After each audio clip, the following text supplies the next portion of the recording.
আসসালামু আলাইকুম সুপ্রিয় দর্শক, কেমন আছেন সবাই? আশা করছি সকলেই ভালো আছেন। আজকের ভিডিওতে আমরা মঙ্গোলিয়া নিয়ে কথা বলবো। বর্তমানে বাংলাদেশ থেকে একটি ট্রেন্ডিংয়ে থাকা কান্ট্রি এশিয়ার ভিতরে, সেটা হচ্ছে মঙ্গোলিয়া। কারণ এই মঙ্গোলিয়াতে খুবই অল্প সময়ের ভিতরে চলে যাওয়া যায়, অনলি 1 থেকে 2 মাসের ভিতরে। এই মঙ্গোলিয়ার দেশটিতে বর্তমানে এখন ভিসার পরিস্থিতি কি, এই মঙ্গোলিয়ার ভিসা বর্তমানে এখন হচ্ছে কিনা, এই মঙ্গোলিয়াতে গেলে আপনি সেখান থেকে কেমন ইনকাম করতে পারবেন, এই মঙ্গোলিয়া দেশটি আপনাদের জন্য কেমন হতে পারে, আজকে আমরা বিস্তারিত বিষয়গুলো নিয়ে কথা বলার চেষ্টা করব। কোন কাজের উপরে গেলে সেখান থেকে ইনকামটা ভালো করতে পারবেন, সেসব বিষয়গুলো নিয়েও কিন্তু কথা বলবো। অবশ্যই ভিডিওটি স্কিপ না করে আপনারা শেষ পর্যন্ত দেখবেন, অনেক কিছু গুরুত্বপূর্ণ ইনফরমেশন আজকের এই ভিডিও থেকে আপনারা কিন্তু পেয়ে যাবেন। যারা নতুন এসেছেন চ্যানেলটি সাবস্ক্রাইব করে রাখবেন। চলুন তাহলে কথা না বাড়িয়ে শুরু করা যাক।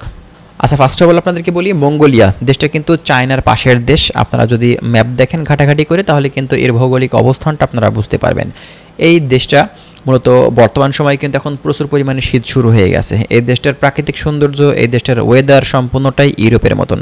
এই দেশটা কিন্তু ভালো কান্ট্রি, তবে এই দেশটা এশিয়ার ভিতরে একটি গরিব কান্ট্রি, ঠিক আছে, আমাদের বাংলাদেশের মতন কিন্তু গরিব কান্ট্রি। তবে এখানে মূলত বর্তমান সময়ে এখন বাংলাদেশ থেকে এবং অন্যান্য কান্ট্রি থেকে কিন্তু কর্মী হায়ার করছে, মূলত দক্ষ কর্মী। তবে সাধারণ কর্মীও নিচ্ছে, সেটা কিন্তু খুবই সীমিত পরিমাণে।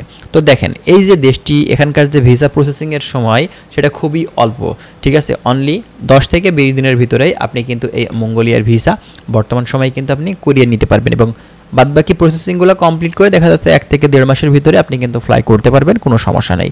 এই মঙ্গোলিয়া দেশটি কিন্তু ভালো দেশ। এই মঙ্গোলিয়াতে আপনি সেখানে ভালো পরিমাণে ইনকাম কিন্তু করতে পারবেন। খরচ হিসাব করতে গেলে কিন্তু স্যালারিটা কিন্তু অনেক ভালো, ঠিক আছে। তো খরচের কথা যেহেতু বলাই হলো, খরচ বিষয়ে কিছু কথা বলি। দেখেন, এখানে আপনার মাধ্যম কে, তার উপরে নির্ভর করছে আপনার খরচটা কেমন লাগতে পারে। এটা দেখা যাচ্ছে কোন এজেন্সি আপনাকে 3 লক্ষতে পাঠাবে, কোন এজেন্সি 4 লক্ষতে পাঠাবে, কোন এজেন্সি 5 লক্ষতে পাঠাবে। এখন আপনি যদি কোনো স্থানীয় দালাল বা ব্রোকারের মাধ্যম দিয়ে যান, সেক্ষেত্রে খরচটা আরও বেশি লাগতে পারে, ঠিক আছে। তবে এখানকার যে সাধারণ খরচ, রিক্রুটিং এজেন্সি যারা পাঠাচ্ছে কর্মী বর্তমান সময়ে, সেটা কিন্তু দেখা যাচ্ছে 3 থেকে 4 লক্ষ টাকার ভিতরে, ঠিক আছে। এর থেকে বেশি দিয়ে যাওয়াটা কিন্তু আপনাদের জন্য খুবই লস হবে। তবে একটা জিনিস মাথায় রাখবেন, আপনারা কোনো সময় কিন্তু ট্যুরিস্ট ভিসা দিয়ে যাবেন না। ট্যুরিস্ট ভিসার খরচ কিন্তু কম, অনলি 2 থেকে 2.5 লক্ষ টাকার ভিতরে কিন্তু ট্যুরিস্ট ভিসা দিয়ে সেখানে যাওয়া যায়। তবে এখানে গেলে আপনি কিন্তু লস করবেন, কারণ সেখানে আপনি কাগজপত্র করতে পারবেন না, বিভিন্ন ধরনের সমস্যা সেখান থেকে আপনার ফেস করতে হবে। এবং এই দেশটি আপনার যতই ভালো হোক, সেখানে ট্যুরিস্ট ভিসা দিয়ে কিন্তু কাজের কোনো অপশন নেই, এবং আপনার ট্যুরিস্ট থেকে ওয়ার্ক পারমিটে কিন্তু কনভার্ট করা যায় না। এই বিষয়গুলো অবশ্যই আপনারা একটু মাথায় রাখবেন, ঠিক আছে। তো বর্তমান সময়ে যাদের চিন্তাভাবনা আছে মঙ্গোলিয়াতে যাবেন, আপনারা যেতে পারেন। এখানে দেখা যাচ্ছে মান্থলি আপনি 50 থেকে 60 হাজার টাকা কিন্তু অনায়াসে ইনকাম করতে পারবেন একজন সাধারণ কর্মী হিসেবে। আর মূলত যারা দক্ষ কর্মী আছেন তাদের স্যালারি তো সেখানে অনেক ভালো, ঠিক আছে। তো যাই হোক, যারা চিন্তাভাবনা করছেন যে মঙ্গোলিয়াতে ঢুকবেন, আপনারা চেষ্টা করুন ভালো মাধ্যম ধরে যাওয়ার, তাহলে খুব অল্প সময়ের ভিতরে আপনারা কিন্তু এই দেশটিতে ঢুকতে পারবেন, ঠিক আছে।